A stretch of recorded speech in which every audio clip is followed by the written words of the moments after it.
Welcome to stage 17 of the Tour de France from Sour to Ludonvielle. We start the stage in Spain and then race back into France, and this is the mountain, the Col du Portillon, that takes us back onto French soil. Two climbs remain on the course, the Col du Portillon and the Col de Peyresourde, and then that fast descent into Ludonvielle. Peloton almost completely intact except for a few breakaways and a couple of dropped sprinters. See all those orange Euskaltel jerseys? So some of those classics riders on the team, the likes of Johnny Wouters and Stefan Landau, they're still in this group, and that tells you how fast this peloton is going. Very slow day for the main field, but the race has been on in the breakaway straight from the gun. This group was quite large at one point, but down to 5 riders in that front group. With Sergei Ignatiev, Sadek Vrokmanesh, Giovanni Canale, Nicholas Woolenveder, and Lars Evensen. They're going to fight it out for a stage win, and this could be the last chance for a breakaway in Season 4. So I don't think a breakaway is winning tomorrow's stage to lose Ardidon. They might have a chance on stage 19, and then there's the time trial and the sprint on Champs-Élysées.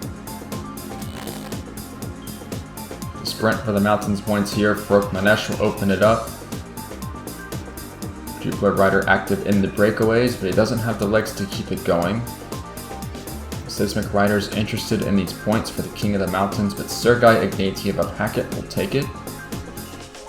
And he scored no points at all for that polka dot jersey, so he's not a contender, he's just stolen the points away.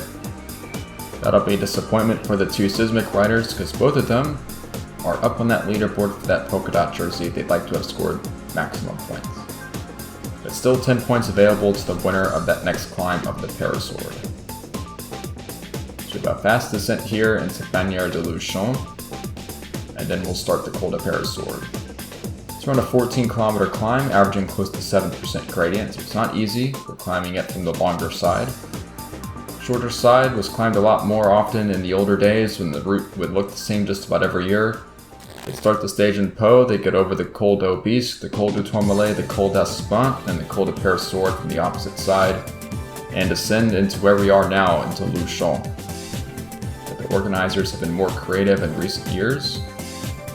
Although rumor has it, for Season 5 of the VeloTour, we'll see a throwback stage that looks like the one that I just described.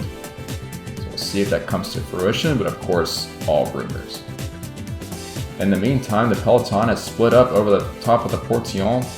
We didn't see quite what happened, but Wilmer Rodriguez is taking this descent pretty fast, so I wonder if the pace went up on that final climb. See if there's a split here, and it looks like all the top 10 on the GC are in the peloton. So looks like the race is starting to kick off for the main field. They've left it late. Just over 20 kilometers left for them in this stage, but the race is on. There's still a tough climb between here and the finish. So the break has started at the Peyresourde, and the peloton just getting onto it now. Yellow jersey of Caillou near the front. He's got Rudiger and Rodriguez ready to do whatever needs to be done at the front. Raul Sanchez of Hackett is the rider setting the tempo here.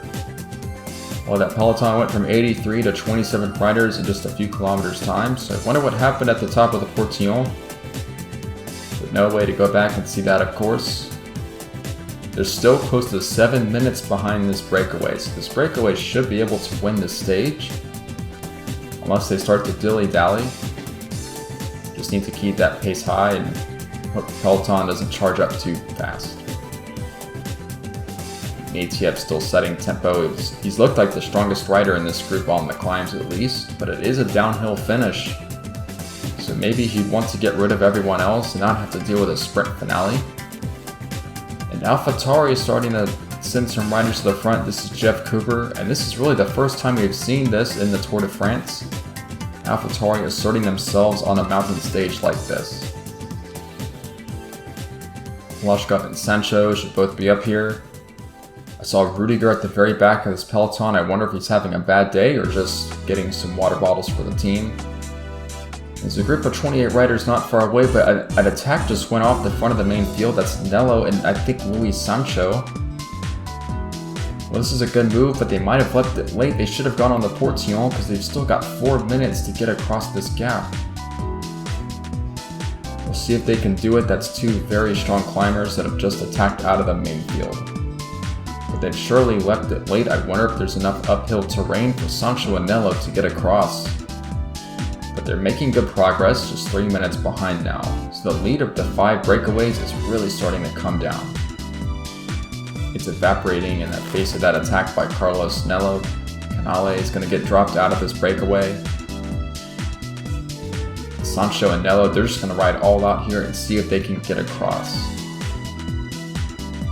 Not sure if they'll have time to catch and drop the breakaways, but they're going to give themselves a chance at least for the stage win. And for both Nello and Sancho, that's what they're after in this Tour de France.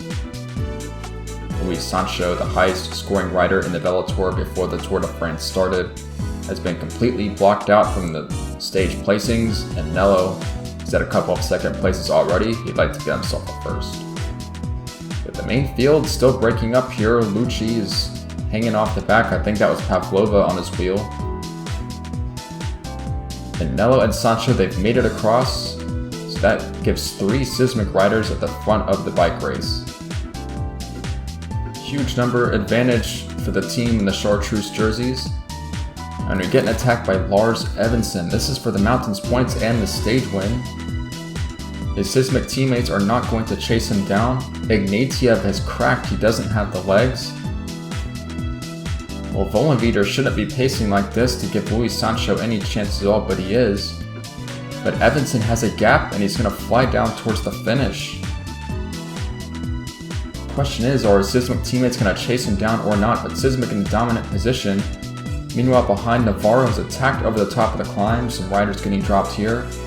But it looks like the ones who really matter are still in this peloton. Most of the top 10 riders should be here. Navarro is trying to get something going on this descent. Bit of a futile effort, he won't gain much. Vrook, Manesh, Ignatiev, they're gone. And back at the front of affairs, Evensen is still at large on the descent. His teammates making a half-hearted effort to chase him down, but they can't give Luis Sancho a chance to come back and win the stage. He's so lethal in these little uphill sprints, and that's what we have here at the finish. But Lars Evensen, he's been in so many breakaways in the Tour de France, he's making one big final effort here into the Flamme Rouge.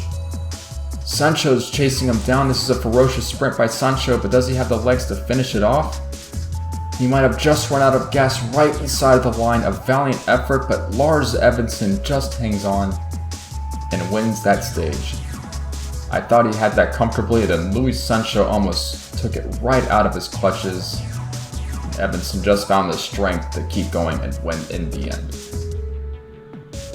Ignatiev just surviving in front of the peloton. Balashkov will lead them home. Navarro, Tutam, Moore, Caillou, Ling Shen, all in that front group. So Rudiger might lose a little time here. Some of the other riders like Lucci, Lida, Pavlova in that group behind as well. But no big differences made on this stage except for Luis Sancho. He's gained around a minute and a half. And Carlos Nello too. They both attacked on the pure sword. They bridged across the breakaway and gained some time at the finish. But unfortunately for both of them, none of them would win the stage. That goes to Lars Evensen, attacking at the top of the pure sword and descending into the finish.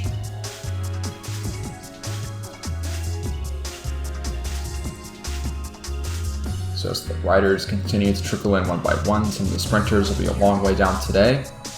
But here are the stage placings. Lars Evensen of Sismic is the winner. His teammate Carlos Nello second place in the same time. It was a close sprint to the line. Luis Sancho almost took it away from Evensen, but he ended up third place, also in the same time. VeloTour, also of Sismic, was fourth at 11 seconds. 3 of the top 4 will give that team a bunch of points on this stage. Sergei Ignatiev fifth for Hackett at 1 minute 30 seconds. That 1 minute 37 was the group of the yellow jersey. The group with Rico Rudiger 2 minutes down, so they lost 23 seconds. The general classification mostly looking the same, although Sancho and Carlos Nello have gained back some time. But pretty much will be the same in the top 3 as we head into the final big mountain stage to lose Ardidon. He believed Teuton needs to find something special if he wants to win the Tour de France there. No change in the points classification. But in the mountains classification, we once again have a new leader. It's Lars Evensen. He scored a bunch of points on the course today. He leads by 9 points over Jean-Marie Caillou.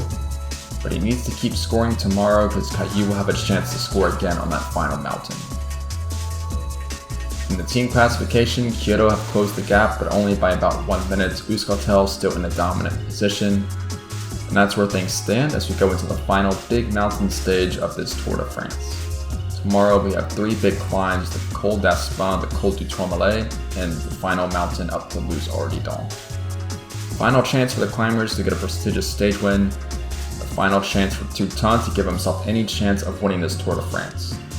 After stage 18, we'll have a hilly stage on stage 19, not to be underestimated, a lot of sharp little climbs in there, then a flat time trial on stage 20. So as always, thank you for watching, and we'll see you next time for stage 18.